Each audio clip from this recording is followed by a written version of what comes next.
তো হাই বন্ধুসকল, কি খবৰ আপোনালোকৰ? আশা কৰোঁ তো চবৰে ভাল হয়। তো আজিৰ দিনটো নিশ্চয় কাৰোবাৰ বেয়া হ'লেও বেয়া বুলি নক'ব। আজিৰ দিনটো চবৰে ভাল বুলিয়ে ধৰক। কাৰণ আজি কি হয়, আজি 15 আগষ্ট হয়। আজি আমাৰ ভাৰতখনে ব্ৰিটিছৰ শাসনৰ পৰা মুক্ত হৈছিলে। মুক্তভাৱে সকলোবোৰ কাম আমি কৰিব পৰা অৱস্থালৈ আহিছিলে। তো আজিৰ দিনটো আমাৰ কাৰণে বহুত এটা ভাল দিন হয়। তো কেতিয়াও আপোনালোকে বেয়া বুলি নক'ব। আজিৰ দিনটো সদায় বেয়া হ'লেও ভাল দিন হিচাপে আপোনালোকে আজি নিজকে মানি লওক। কাৰণ কিয় কৈছোঁ, ভাবি চাওক, এবাৰ যদি এতিয়াও ব্ৰিটিছ থাকিলেহেঁতেন, সেই ব্ৰিটিছৰ শাসন থাকিলেহেঁতেন, আমি সকলোৱে কেতিয়াও নিজ স্বাধীনমতে একো এটা কাম কৰিব নোৱাৰিলোহেঁতেন। তো কিমানখিনি আমাৰ অসুবিধা হ'লহেঁতেন এইটো কথা ভাবি চাওক। আজি এই পতাকাখনৰ আজি যেনেকৈ আপোনালোকে আজিৰ দিনটো যেনেকৈ আদৰ কৰিছে, তো আশা কৰোঁ কাইলৈও যাতে সেই আদৰটো আপোনালোকে বজাই ৰাখে। কাৰণ এই পতাকাখনত বহুত বীৰ বীৰাংগনাৰ ত্যাগ আছে। সেই ত্যাগৰ ফলত আমি আজি এই দিনটো এনেকৈ মুক্তভাৱে আমি পালন কৰিব পাৰিছোঁ সকলোৱে। তো যিয়ে নহওক, আজিৰ দিনটোত আমাৰ কাৰণে বহুত ভাল দিন হয়। বহুত বীৰ বীৰাংগনাক আমি হেৰুৱাইছোঁ বুলি নকওঁ, সেই সকলো ব্যক্তি অমৰ হয়। সেই বীৰ বীৰাংগনাই আমাক যিখন স্বাধীন ভাৰত দি থৈ গ'ল, সেই ভাৰতৰ এই পতাকাখনত সেই বীৰ বীৰাংগনাৰ আমি সুগন্ধ বিচাৰি পাওঁ ইয়াত। সেই পতাকাখনৰ আপোনালোকে কোনো ধৰণে মিছবিহেভ নকৰিব। সেইটো আপোনালোকৰ ওচৰত মই কাতৰে প্ৰাৰ্থনা কৰিছোঁ।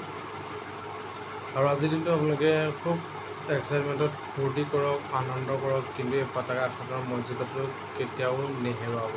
এই মৰ্যাদাটো হেৰুৱাব নিদিব। আজি যেনেকৈ ইয়াক ধুনীয়াকৈ সকলোৱে ঘৰত লগাইছে, তো কাইলৈ যাতে তেনেকৈ ধুনীয়াকৈ ঘৰত ভালকৈ সাঁচি ৰাখে, ক'ৰবাত যাতে পেলাই নিদিয়ে, ক'ৰবাত জাবৰ জোঁথৰৰ লগত যাতে পেলাই নিদিয়ে। তাৰ কাৰণে আপোনালোকৰ ওচৰত মই আকৌ এবাৰ পুনৰ হাত জোৰ কাৰণে কৈছোঁ। তো আজি বহুত এক্সাইটমেণ্ট দিন হয়। তো মই আজি ৰুমত আছোঁ মানে কি এপাক গৈছিলোঁ ফুৰিবলৈ।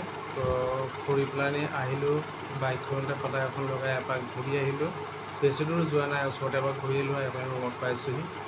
তো ৰুমত পাই পেলাই এতিয়া কিবা এটা খাই লওঁ। কিবা এটা খাই কৰি লৈ পেলাই আজি এই বিশেষ দিনটো আমি ৰাতি পালন কৰিম। ৰাতি পালন কৰোঁতে এইখিনি আপোনালোকক দেখাব পাৰোঁ নে নোৱাৰোঁ সেইটো নাজানো, কিন্তু এই মুহূৰ্তত আপোনালোকক মই এটাই কথা কৈছোঁ যে এই পতাকাখনৰ যিটো মৰ্যাদা, সেই মৰ্যাদাটো আপোনালোকে হেৰাই যাব নিদিব। ভালকৈ পালন কৰক। আমাৰ এই বীৰ বীৰাংগনাখিনিক আমি শ্ৰদ্ধা কৰি সদায় ৰাখিব লাগে। এই পতাকাখনত তেওঁলোকৰ সুগন্ধ আজিও জীৱিত হৈ আছে। গতিকে এই পতাকাখনত কেতিয়াও আপোনালোকে মিছবিহেভ নকৰিব। আৰু মোৰ যদি কোৱাত কিবা ভুল হৈছে, সেই ভুলখিনি আপোনালোকে ক্ষমা কৰিব। আৰু এই স্বাধীনতাৰ আজি সেই দিনটোত সকলোকে মোৰ ফালৰ পৰা আন্তৰিক শুভেচ্ছা জ্ঞাপন কৰিলোঁ। আৰু সকলোৱে ধুমধামেৰে আজিৰ দিনটো পালন কৰক। খালি নিজক বচাই কাম কৰক আৰু এই পতাকাখনৰ মৰ্যাদাটো হেৰাব নিদিব। বিশেষ আৰু বেছি দীঘলীয়া নকৰোঁ। তো ভিডিঅ'টো আপোনালোকে চাব আৰু শ্বেয়াৰ কৰিব, যিমান পাৰে ভিডিঅ'টো শ্বেয়াৰ কৰক, আপোনাৰ বন্ধুবৰ্গৰ লগত শ্বেয়াৰ কৰক। শ্বেয়াৰ কৰি পেলাই এই পতাকাখনৰ মৰ্যাদাটো ৰাখিবৰ কাৰণে সকলোকে ৰিকুৱেষ্ট কৰক। তো আজিলৈ এৰিলোঁ, আকৌ নেক্সট এটা ভিডিঅ'ত আপোনালোকক লগ পাম। তো ধুনীয়াকৈ আকৌ বেলেগ এটা নতুন এটা ভিডিঅ' আহি আছে। তো আজিলৈ এৰিলোঁ। জয় হিন্দ, ভাৰত মাতা কি জয়, জয় আই অসম।